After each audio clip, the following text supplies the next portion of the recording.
Hello and welcome to part 3, decentralizing our blockchain. So, congratulations first for passing part 1 and part 2. We did a lot and we have a few things to do left that is of course related to decentralizing our blockchain, our cryptocurrency. So, we have actually 2 more requests to make. A first one to connect any new node you'd like in our decentralized network, and a second one to replace the chain in any node that is not up to date on the blockchain. That is, that doesn't contain the last version of the blockchain right after a new block was mined on another one. So we'll make these last 2 requests and then I guess we'll be ready to go for the demo. So there we go. I prepared a new code section here, the first one connecting new nodes, and that will be a new post request. Why post and not get? Well, that's of course because we're gonna basically create a new node in the decentralized network, and therefore we're going to register it. And to register it, you'll see in the demo, we'll have this separate JSON file which will contain all the nodes we want to have in our blockchain, including the new one we want to connect. And this JSON file will be exactly what we will post in Postman to make our post request. So to sum up, whenever we want to connect a new node to the blockchain, well, what we simply need to do is add this new node in the JSON file that contains already the existing node, the previous node, and we'll post this JSON file using this connect node post request. And that will be enough to connect this new node to our network. So let's do this. It's going to be a post request, and therefore I'm going to copy this and paste it right here. And now we just need to replace actually only the name of the request, which we're going to call connect node, and we don't need to change the method because, as we said, this is a post request.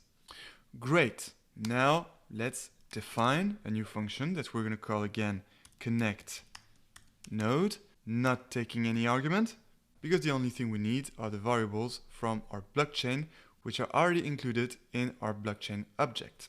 So colon, and let's start implementing this function.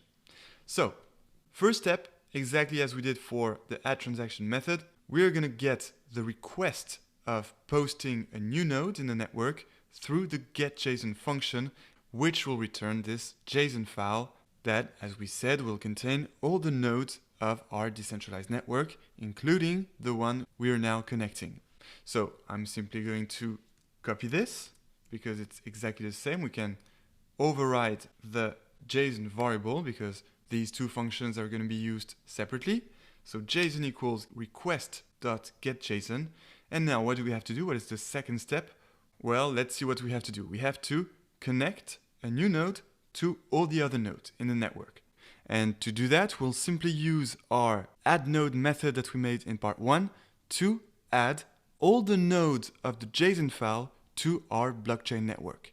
But if you remember, this add node method takes as argument an address, and therefore we need to get that address first, because right now our nodes are into a JSON file, and therefore we cannot use this variable directly into our add node method. So right now, the next step that we have to do is to get these addresses.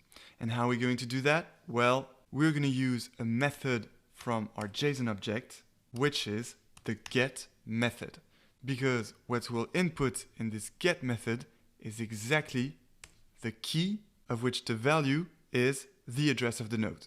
And you will see in our JSON file the way we register a new node is by only inputting one key, which we'll call the node key, and the value of this key will be exactly the address of the node. And in fact, I can show you exactly what will be in this JSON file by showing you an example of a JSON file that we'll post in Postman. So the JSON file will exactly look like this: JSON equals, then some brackets, and then just below, I just press tab here, we will only need to enter one key, our node, and we're going to enter these addresses in a list containing several addresses. So for example, I'm taking this one, that's to register node 5000, or if you want, we can start at, for example, 5001, and we have to put this in quote, but then we can connect some other nodes, like let's say node 5002, and then I don't know, if you want to exchange some altcoins with 3 friends, well, you can add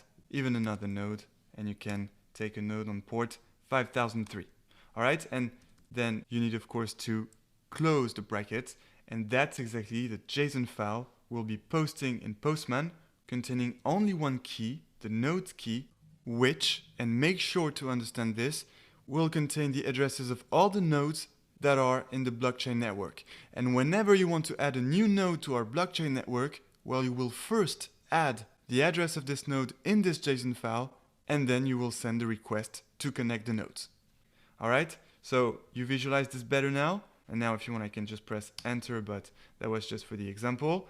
So now what we'll do is, well, first update this from node to nodes, because indeed we can register several nodes at a time. This is exactly the key. And all this, JSON.getNodes, will get us exactly the value of this key. That is, the addresses contained in this list.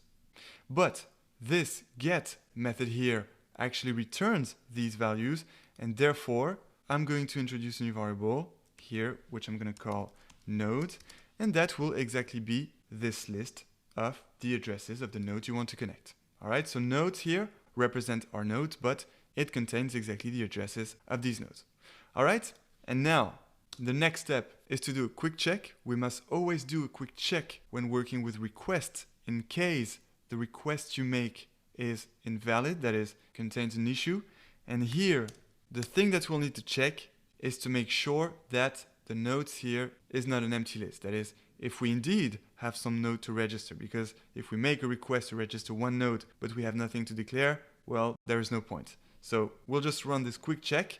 And to run this, we'll just check indeed that nodes is none.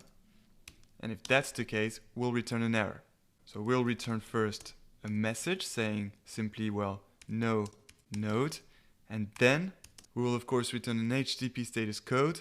And we're going to use the same as the one we used in add transaction, that is the 401, meaning that there is an issue when you post something. So here I'm adding 400, and there we go. We have our HTTP status code, and our check is done. And so now, what is the next step? Well, what we simply need to do is loop over our nodes, that is, loop over the addresses of our nodes, and simply add them one by one.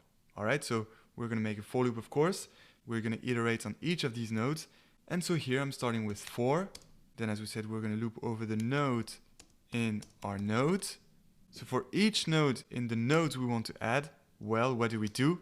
And that is where our add node method comes into play.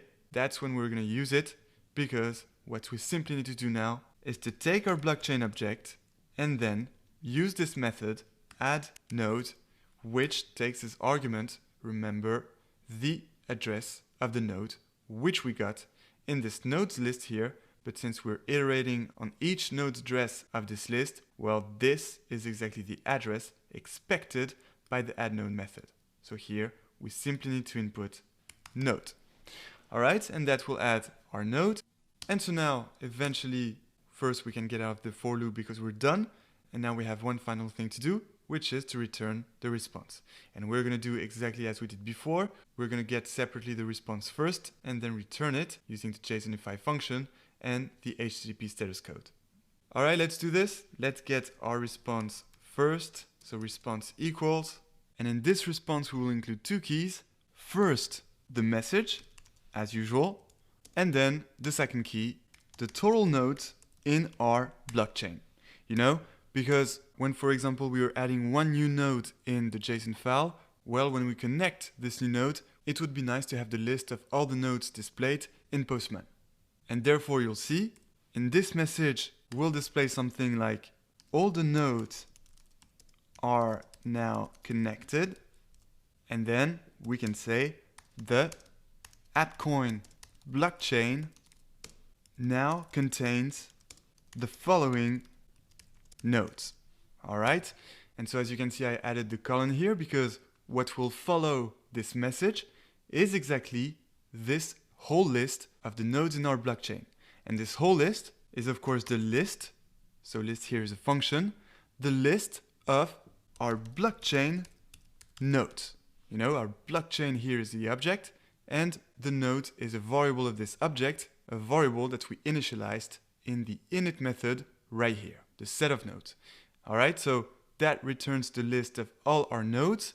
And now, final step, we just need to return the response in the JSON format, and also the same code for success in a post request that we already used here, that is 201.